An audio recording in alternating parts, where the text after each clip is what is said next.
Festividad de los 7 dolores de la Santísima Virgen María. En esta ocasión no vamos a meditar en cada uno de los 7 dolores de la Santísima Virgen, sino que solamente meditaremos de una forma general en los dolores de la Santísima Virgen. Los dolores de la Santísima Virgen. Jesús vino a la tierra para redimir a la humanidad. A este fin tuvo que expiar y sufrir. Pues bien, escogiendo a María por su madre, la asoció también a la obra de la redención y por consiguiente, María, predestinada para ser Madre de Dios, estaba predestinada también para ser Madre de compasión y de dolor. En el orden providencial estaba que la Madre del Redentor sufriese con él y más que todos los elegidos. Pero ¿por qué Dios permitió estos dolores en la Santísima Virgen?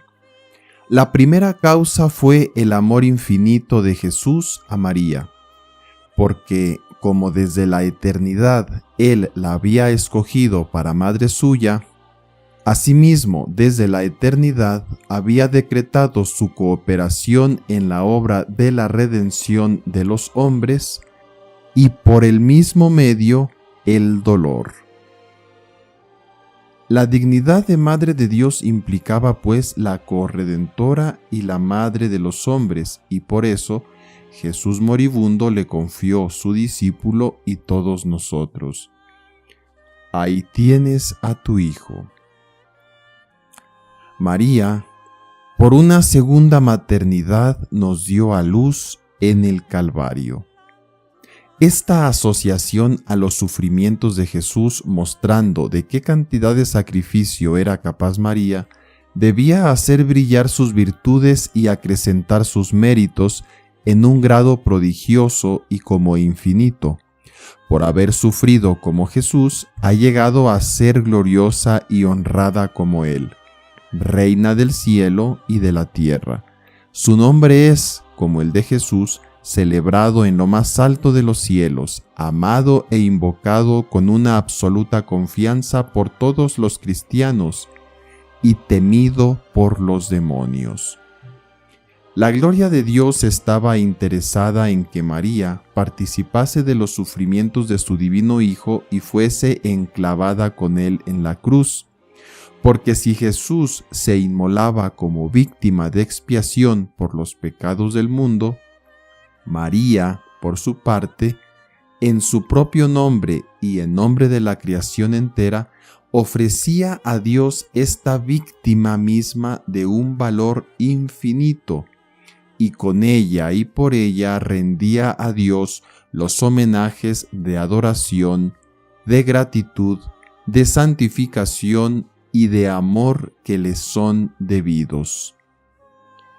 Añádase que, preservada por una redención especialísima de la mancha original y además revestida de una dignidad que la hacía impecable, no tenía nada que expiar por ella misma con sus sufrimientos, sino que toda su virtud y todo su mérito iban a su fin primero y directo, es decir, a la gloria de Dios, lo mismo que los sufrimientos y los tormentos crueles de su divino Hijo.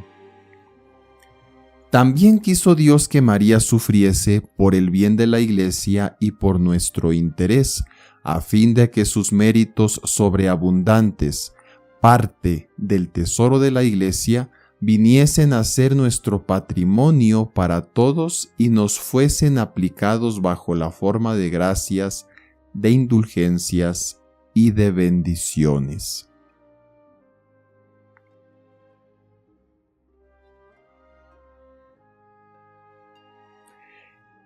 ¿Cómo soportó María sus dolores?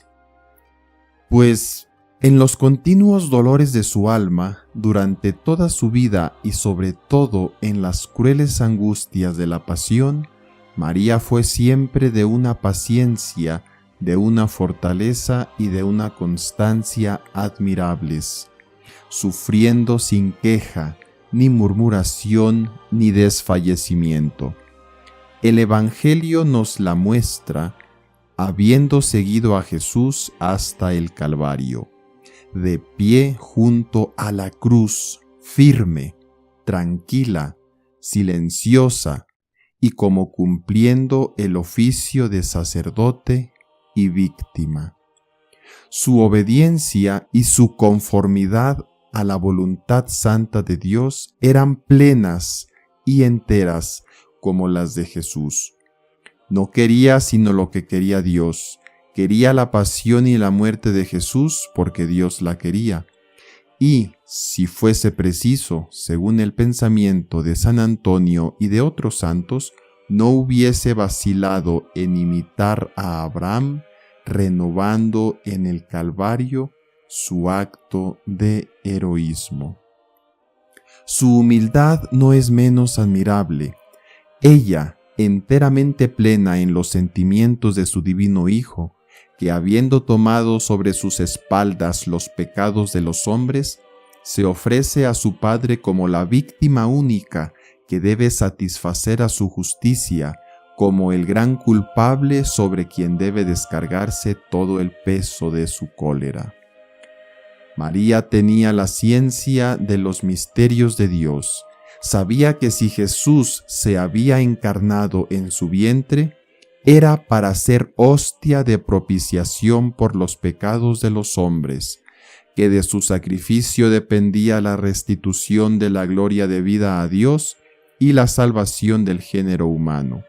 Así, en los sufrimientos y en la muerte de su Jesús, ella se unía al amor, al celo y a la alegría interior del mismo Jesucristo, inmolándose a su Padre.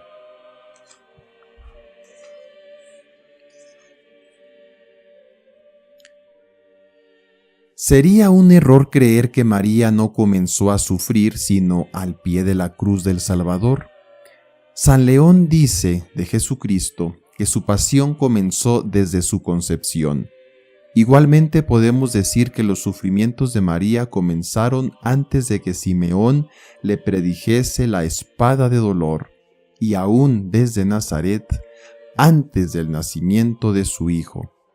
Porque, por ejemplo, sufría ya con penoso sufrimiento esta santa y fiel esposa, sabiendo las confusiones de San José, y guardando, sin embargo, silencio, para dejar al Espíritu Santo que hablase en el tiempo oportuno. ¡Qué dolor para esta Santa Virgen, en su estado de embarazo, verse rechazada por todas partes al llegar a Belén y no encontrar sino aquel pobre establo desmantelado para dar allí a luz al Hijo de Dios, al Señor y Salvador del mundo! Después, en la circuncisión, viendo a su divino niño llorar y derramar las primeras gotas de su sangre. Y cuando lo presentó en el templo, la profecía de Simeón le precisó el terrible porvenir y hundió para siempre en su corazón tan amante la espada de dolor que tan cruelmente debía atormentarla. Apenas de regreso del templo fue preciso huir a Egipto y sufrir las privaciones y las miserias del destierro durante varios años. Y después, a la edad de 12 años, Jesús pone a prueba el corazón de su tierna madre, causándole con su ausencia una pena más viva que la de Jacob, creyendo a su hijo muerto, un dolor más punzante que el de la madre de Tobías, casi desesperando del regreso de su único hijo. ¿Qué no sufriría el corazón tan tierno de María viendo a su querido Hijo, el Creador del cielo y de la tierra, someterse durante 30 años a tantas privaciones, a la pobreza, a los desprecios, a las humillaciones? Y su dolor no hacía sino acrecentarse a medida que se aproximaba la hora temible en que le sería arrancado este único hijo. Durante los 3 años de la vida pública del Salvador, María fue muchas veces testigo de la ingratitud de los judíos, de la malicia de los fariseos, del endurecimiento de corazón de aquel pueblo por Jesús tan amado, de la infidelidad de Jerusalén. Ha llegado la hora de la pasión. Jesús, según San Buenaventura, la anunció a su madre y le pidió su consentimiento. María, siempre sumisa al beneplácito de Dios, no pudo menos de resignarse completamente a la dolorosa separación y a sus consecuencias y decir: «He aquí la esclava del Señor, hágase en mí según tu palabra». Pero qué desgarro para su corazón, y desde entonces, con los ojos del alma, sigue por todas partes a su Jesús y participa de todos sus sufrimientos. Ella siente su tristeza mortal y su agonía en el huerto de los olivos, luego las calumnias, los ultrajes, las ignominias de que es colmado en casa de Caifás, después los golpes de la flagelación, los dolores de la coronación de espinas en el pretorio de Pilato, la condena de Jesús, el peso abrumador de la cruz, los martillazos hundiendo los clavos, en fin, las torturas y las angustias de la crucifixión son para ella nuevos motivos de dolor. Finalmente, ella tenía la misión de completar en su alma los sufrimientos de Jesús para el bien de la Iglesia naciente y de recordárselos sin cesar a los nuevos fieles.